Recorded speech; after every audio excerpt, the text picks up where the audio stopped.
All right. Oh, yay. It's live night. Welcome, everybody, to the live stream. All right. Welcome to the live stream. I'm Marina Blackford. Welcome to my channel. As always, I am so happy to see you guys here. Live stream is one of my favorite nights of the month. I'm on a kick of doing it once a month right now, and it's just not good enough. So I really want to bring you guys more lives. That's the plan. That is in the schedule. So happy fall. Happy end of September. I hope everyone's having better weather or good weather or just something that they can take positive out of the weather right now. I'm a huge believer in nature uplifting us. And I just went for an awesome sunset walk with my dogs. And it truly just brought me some happiness. So that's the theme for today's live is happiness and cancer. Can they coexist? I think they can. And I'll talk about some of the stuff that I've been listening to lately. I'm going to admit right now, I usually have a better outline for you guys, like 3 key points. I don't have that tonight because I kind of just ran out of time, but I am going to share some really great stuff I'm listening to and some info for you guys. So, as always, though, welcome. Thank you for anybody that's hopping on right now. It just fills my heart to have you guys be here. So, thank you so much. If you watched my last video, that was on my year after having a hysterectomy to prevent ovarian cancer risk. And I just wanted to give an update on that and tips on that. I hadn't really talked a lot about that. So it was kind of vulnerable, to be honest, sharing it, but it's so important. That's why this channel is here. I really feel it's important to talk about the uncomfortable stuff, about the fear of surgery, about the fear of reoccurrence, because I do believe that if we talk about it, that it's going to put out the energy from others or someone like myself that can tell you, that can validate, yeah, it's normal to have fear. It's normal and it's okay. But I think then where we go, what we do with that fear is important. And that's why I created this channel, because I've been there. I was 31 when I was first diagnosed with breast cancer, and I was fearful. I'm gonna cry. I didn't even know I was gonna cry, guys. Welcome to anybody hopping on. If you're catching this back later, it always uploads to my channel later. So I was 31 and I was fearful, guys. I'm just gonna get real here with all of you that are on here. Welcome. Yeah, I was scared. I was dating my now husband, so I'm dating somebody. Hi, Diana. And I am single essentially because I'm just dating someone. And I'm in a consult room. It was my second opinion consult. I went to a specialist first, and I'm sure he was a great doctor, but I ended up at my cancer center because I had 2 very good personal um, referrals there for people that worked there. So I'm in my second opinion, consult room with my now oncologist, and she's telling me you have triple negative breast cancer and you need to start chemo and you need to start it next week. And the weight of that was very heavy and very scary. And I still take peace in knowing that my mom was a 2-time breast cancer survivor at that time. And so I knew that there was hope. I knew that you could get treatment and be cured and move on with your life. So thank you for saying that, Mary. She's saying, appreciate your willingness to be so open. Yeah, with the complete hysterectomy at 35. Yes. So thank you. So anyways, to continue, yeah, I've been there, guys. I've been in that room and they're telling you stuff like you need to do chemo, if you're going to go the route of Western medicine. And I chose to. I wanted my best odds of beating triple negative breast cancer at 31. And to me, it aligned with what I felt like I could do. And I did it, and I had surgery and removed everything. And I'm here to tell you it's possible to beat it.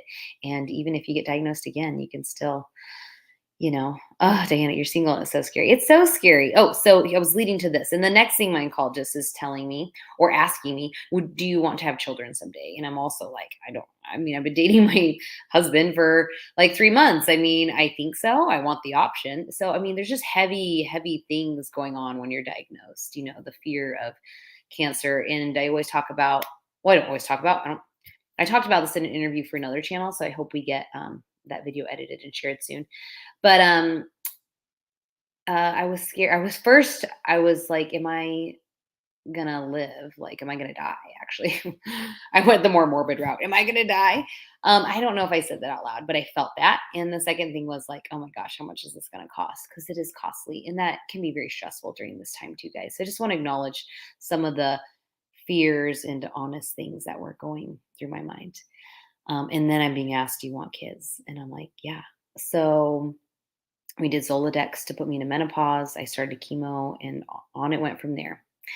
So feel free to ask your questions as I'm chatting. There's just hope, guys. I think what I found through this journey is I did find that you can be happy during cancer because I'm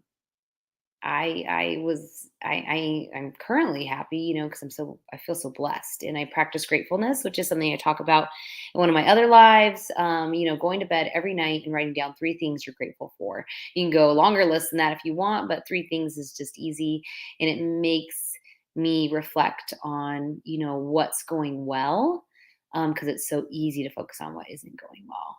So I practice that currently, and then I do other steps, to maintain happiness. That's what we're going to talk about tonight. Feel free to ask your questions since you guys are here. This is for you guys. So what's next? Next is I want to talk about what I'm listening to lately. But before I just move on, real quick, again, just thank you guys for being here. If you subscribe, you do get notifications that I'm going live, and you get, my posts about the month schedule. I am committed to being better at planning that for you guys. So I'm trying to make an outline for the month, and I can tell you what videos are coming up. The other thing you're going to notice in my videos coming up is that I usually have a specific topic, like, life after hysterectomy. Oh, thank you so much for that. You're a blessing. And then how long after treatment were you declared totally cured? You're usually declared totally cured after they have done another biopsy or tissue removal or just surgery. Excuse me, allergies currently. And once they do that surgery and send it off to pathology, then they get a report back. And that report can declare you no evidence of disease, NED, and that means you are clear of cancer cells. So typically after, in my case, I've done chemo, then surgery. Sometimes they'll do surgery and chemo, and then they'll do scans after, and then possibly another biopsy. Diana asks, I'm triple negative, but I'm in menopause already. Just started. Any suggestions? I'm taking Bonafide Relazin. Just started. Say it works. How should we get mammals? I am 3 months post-op. Okay, so you're 3 months post-op. So mammograms. It's just this is what I tell you, Diana. I would just strongly recommend communicating all of this directly to your oncology team. Get your answers. Don't trust your brain. I have chemo brain. Write it down. Put it in the notes in your phone. Always. It never fails that you're at your appointment and they ask you if you have any questions and you forget. But mammograms, I don't get mammograms because I don't have any breast tissue. So I get MRIs, and I don't get them every 6 months. I will find out. I have an oncology appointment this month. So you guys are going to follow me along for that. So let me write that on my notes for another video coming up.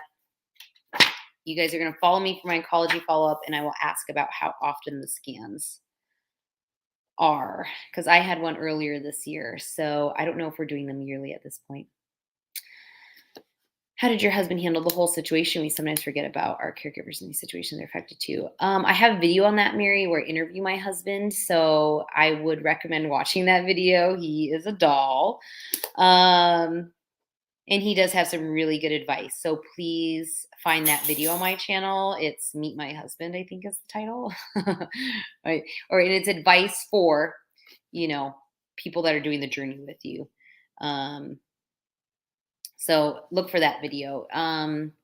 He will just say, I made it easy. And maybe I did. But if you're dealing with fears and stress, things to help your partner is I would, as much as you need to schedule help and rest, I think you need to encourage your partner to schedule help and rest for themselves. Maybe give them that permission to take time for themselves. When people would send us food, I made sure to share it with anybody that was helping me, and just really encourage all the self care you're trying to do for yourself right now. I mean, support them by reminding them to also take care of themselves. It's the number one rule with this kind of stuff, right? If you don't take care of yourself, you can't take care of others, you know, but sometimes people need our permission. They need us to push them to do that. Every 6 months for your mammo and ultrasounds. I think that sounds right, Diana. I mean, that sounds like a good regimen for sure. To get a mammo every 6 months. So that's a term for us survivors to talk about. And maybe you've heard of it. I don't know if they combined it. Scan anxiety. It's something that will come up and can happen. I feel like it gets better as time goes on. Although I still will openly say this. I do not like breast MRIs. I can't stand MRIs. But ultrasounds and oncology appointments, getting to see my nurse and oncologist, that stuff doesn't make me anxious anymore.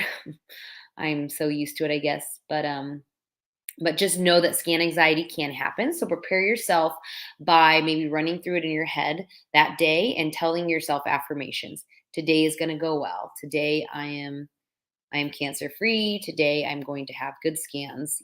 Just I can do this one step at a time. I will get through this. Like really, I mean, it sounds so cheesy, but you guys should be doing this stuff. There is proof, and again, I'm going to lead into that. We're talking about happiness and cancer. Can it coincide? I believe it can. But you have to do these practices. This stuff doesn't always just come natural, and it doesn't come on its own to just feel happy or positive, whether you have cancer or not. So you got to do these little steps I'm talking about. So far I've mentioned practicing gratefulness and now affirmations for how the day's going to go if you're going to an appointment. You're welcome. I'm happy to share, Donna. Thank you. I see my oncologist every 3 months right now, and that's because I am on my second cancer journey. I've had breast cancer twice, so they want to see me more often. When I had been cured the first time, I was going every 6 months for 5 years, and I made it to 5 years, and then I found a lump. So now I'm on a 3-month recare, whatever you want to call it, post-op. So that's how often I go. All right, guys. So I'm committing to just putting out a schedule for you guys in these videos. Oh, the next thing I want to mention though, so with these videos coming out, I'm going to post on my community tab soon. So if you're subscribed, you will see that. I'll share with you my ideas for upcoming videos. I think I'm going to be talking about scars and what it looks like and what to expect. I kind of shared some of that in my last video, my hysterectomy scars, what those look like, but I have more scars. So I'll share a little bit on scars and caring for them and what to expect. I'll be planning another live or 2. I really want to get in 2 for October. That's my goal. We're doing 2 lives. Right now I'm doing an evening live, which is what I've been doing because it works for my schedule. The kids are at grandma's. But I want to try doing lives when more of you are on, which seems to be like a mid-morning time on Monday or Tuesday. So if that sounds good, please comment or now or after this video and let me know that would help you guys. I think it's going to be a Monday or a Tuesday, maybe at 10 a.m. And so I'm going to try doing a different time and see if more people are available then. And a positive affirmation here, one that comes from the Bible, and I am there with you. I believe in a higher power. I can do all things through Christ who gives me strength. Oh, that's great. I'm so happy you can say that and help yourself to get through the day. Diana, thank you so much. Oh, you're welcome. Yes, scars and scar tissue. Okay. Yeah, Diana, I'm happy to get confirmation that somebody will be looking forward to a video on scars. Ooh, a perfect video for Halloween time. Sorry, guys. You can also have a sense of humor during cancer. It's okay. It's okay to joke because you are in the cancer club, guys, and nobody wants to be in this club. But if you're in it, then I hope you can at some point find yourself kind of poking fun at yourself. I don't know. Um, all right, scars video, 2 lives. We're gonna get that in the schedule, and then you're gonna see with any of my videos coming up, like let's say the scar video. I usually present a topic to the video so that people that are on YouTube can search, like breast surgery scars or chemo help. But I'm gonna kind of integrate a little bit of my vlogging in those videos too. So you might just see like a different style of video. So you're gonna see me sharing a topic, but also, showing a little bit of my life, maybe like what I eat that day, and maybe the kids if you want, because they're adorable. They're 4 and 2. They are a handful, but they are adorable. Um, and so just a little bit of a different style of video. I'm still going to try and keep them short and sweet, but just look out for that. I'm excited to play around with that. I think by doing that, you guys will continue to get to know me, and you'll probably hear more of my daily struggles, but in a good way. Like, here's my struggle, but here's how I manage it. And also, here's what my scars look like. So, how long does hot flashes last after chemo? Oh, great question. So, they will last probably 3 to 6 months. And that's just, I think, a realistic thing there. I think they do get better. I know they get better because I was able to have 2 babies after having chemo. So my body reset and I was able to have children with no problem after chemo the first time. The second time, I obviously had my hysterectomy. So 3 to 6 months. I had my kids, Easton, my son. I had him a year, and I got pregnant with him a year and a half after chemo. So just to give you a timeline of how much my body reset. All right. So on to tonight's topic, happiness. Here's what I've been listening to lately. I'm a big fan of the Jay Shetty podcast. It's the #1 health podcast. And I think he has on some really great people, and he has some really great tips himself. He wrote the book, what did he live like a monk? He went into the practice of being a monk and studied it and what that's all about. And he just has a passion for paying forward, you know, um, life tips, how to help people, how to help people get through this crazy world with all of our issues. So on Jay Shetty podcast recently, he had Doc Amen, who is just somebody I follow on Instagram. I think he's wonderful, and I am currently reading his newest book, You Happier. But in short, I would recommend either listening to Jay Shetty's podcast or following Doc Amen on Instagram. I still have to figure out how to use StreamYard better, guys, and I will. That's also on my to-do. But Document. So Document is a leading psychiatrist, and he has done the most brain scans of any, clinic and doctor in the world. And so he took brain scans and studied them and, cause and effect with lifestyle and all these risk factors. And he came out with some really great information. He wrote tons of best-selling books, including Change Your Brain, Change Your Life. So I'm talking about him like as if he's going to be on here. Here he is. He's not. But go to his Instagram. He just has a really great tips, guys. If you are looking for ways to be happy during this journey, he's going to have some really, really good tips. Again, I wanted to give you cliff notes of his book, You Happier, but I'm doing audiobook right now. And I just didn't get him jotted down in time. But he will give you the lies of happiness and the secrets to happiness. The podcast is the Jay, last name Shetty, Shetty podcast. He is an Indian guy, Middle Eastern with like a British accent. I don't know. He's fantastic. So his tips on happiness, he talks about the lies, and just to kind of touch on what are the lies, lies that we tell ourselves, like that just a little bit's okay. And that's what's so bad. But he says, like, saying everything in moderation just leads us into like cheating, but like more often than we should. And cheating is things that we kind of know that like sugar is bad for the brain. I'm just talking about the brain and happiness. I'm not talking about any cancer stuff right now, guys, by the way. But sugar being bad for the brain, alcohol being bad for the brain. The point is, I don't want you to be discouraged. You can't have anything fun. But the point is, if you're feeling really down right now, you're going through a lot, you're on medications, I would take steps to do all the good stuff for yourself. So he also has the secrets to happiness in that book, and I'm gutting through it. And he would encourage eating well. You got to eat healthy brain foods. So you need omega 3s from avocado, olive oil, walnuts, fish, and he talks a lot about supplements. Saffron is a supplement that's been proven literally to go head to head with, Xanax for people. So it can really help pull you out of some of this anxious times. Yes, question, please. How to grow hair quick after chemo? How to grow it quick?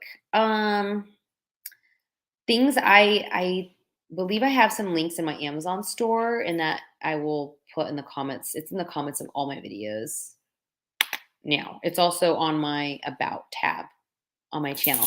But go to my Amazon storefront and you're going to see a product that's a scalp scrub, and I really loved it. It was from a company that's just like pure ingredients, and it had a scalp scrub that has this oil and this sea salt that is really great, I think, for getting the hair follicles ready for that hair to come through. So I was big on that. Taking biotin, I would ask your oncologist. You really have to talk to your oncologist about supplements that you start to take. I wouldn't take any of the supplements while you're on chemo. If you're done with chemo, ask if you can start taking supplements to help. But I really love that scalp scrub. So it's an external thing. But internally, yes, we should be drinking a lot of water. We should be eating a variety of healthy foods. This, I do believe, can help your hair. So, but externally, that scalp scrub was wonderful. I know some people have tried maybe massaging with coconut oil and just being really gentle with your scalp. But you do need to massage your scalp. I think that really helps. One, it's going to be itchy. It'll help that. Two, your hair is going to go through a hair cycle. Somebody just asked this on my channel earlier about their eyelashes are coming in and now they're falling out. Is that normal? It is for, I believe, the hair, the eyelashes, the eyebrows. You're going to start to notice some growth for probably even like 6 weeks. And then you might notice that you lose some of it. And then a new hair cycle starts. So don't be discouraged when that happens. It is normal. Your hair is kind of catching up to a new hair cycle. And in the big picture, I think it's actually really healthy, because I think you kind of need to shed what was sitting underneath the skin and then let that new hair growth come in. So that's normal. How'd you realize you were having a recurrent? I knew I had a recurrence of breast cancer because I was taking a shower and felt a lump under my armpit/ribs. And so I wasn't even purposely looking for it. I think if you're doing a self check, you could have found it, but it was a lump and it wasn't there before. And I knew it as soon as I felt it. So trust your intuition. If something doesn't feel right, call your oncology team, get in to see somebody and get an ultrasound scheduled. Yeah. Oh, good. That was your question about eyelashes. So that's, yeah. So let's see what else. Happiness. So here's my point with happiness. And here's my point with mentioning these people is they just are going to encourage you to do daily things to help your happiness. It doesn't happen on its own. So, practice some gratefulness, go outside for nature walks, and then feed your body, and think of it as feeding your mind healthy things. Because again, Doc Amen will say, if you want to feel less anxious and you want to live healthy, then you have to eat healthy. And it's just like, it's so obvious, guys, but I think cancer puts all this under a magnifying glass sometimes of how much we really can change to be better. So don't beat yourself up for the past, because I just am a firm believer in like the past is in the past, can't change it. But just if daily you're being mindful about what you're doing to help yourself that day. I talk about this in another live video, the 3 tips for survivors, I think is what I titled it. But it's all about addressing the mind, body, and soul. So if you address your mind in the morning with affirmations, today's going to be a good day. Today I am healed. Today I am strong. Today I'm learning. And then you address the body with like a walk outside, and then you address the soul, at night by practicing gratefulness, so that you kind of align what you want in your life. You attract what you put out, guys. You really, really do. I did have lymph nodes removed, not a lot. So as far as lymph nodes, see if your cancer center has a lymphedema specialist. Mine did. Nobody referred me there. I had to go seek that out in my cancer center. This is, again, advice for all of you going through cancer and after. You have to be your own advocate. A lot of times this help is there and people forget to mention it. So you need to go explore your cancer center and ask all the questions. Antidepressant, tamoxifen. Oh, tamoxifen can be tough. There is hope. I believe there's always hope. And so Kadesha, pretty. I think there's hope to get pregnant after cancer. Absolutely. So, but do these things to help you eat well and take care of your brain. Because if you're anxious, it's going to be hard for your body to be in a healthy place, So try and release some of that anxiety. And I'll mention one more thing about anxiety. Lymph nodes removed. So go find the lymph node lymphedema specialist. They can do a lymphatic massage for you. They can show you how to do a lymphatic massage. It's like this really gentle movement of the skin. And there's like a very specific direction. They want you going from one arm to the other side of your body to help the lymph nodes flush. But you have to seek out that specialist. If you have already paid all your deductibles, go do it. Get all the PT, the lymphedema, get all the extra steps that insurance pays for if you've met deductibles your cancer journey year. Anxiety. I wanted to, so you said you had to start taking antidepressants at night with my tamoxifen. That's a tough one because I have not had to be on tamoxifen.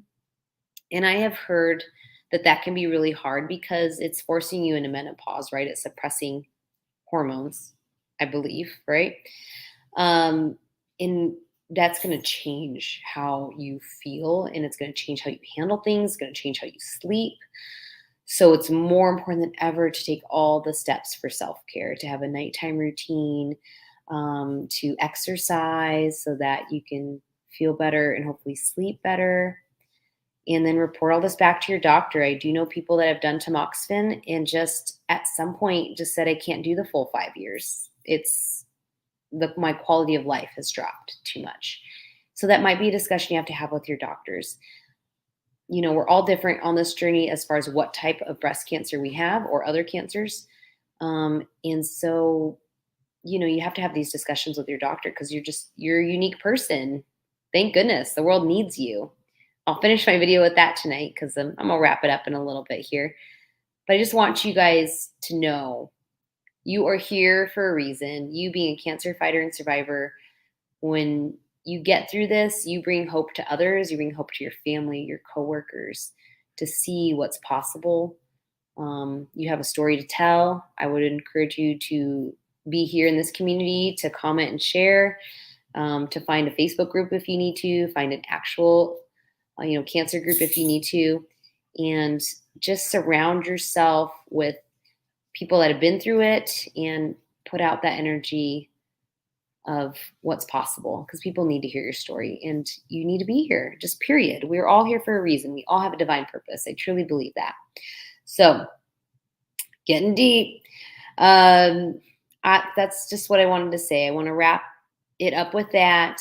I want to encourage you all that just being here tonight, you're doing something great for yourself. So thank you.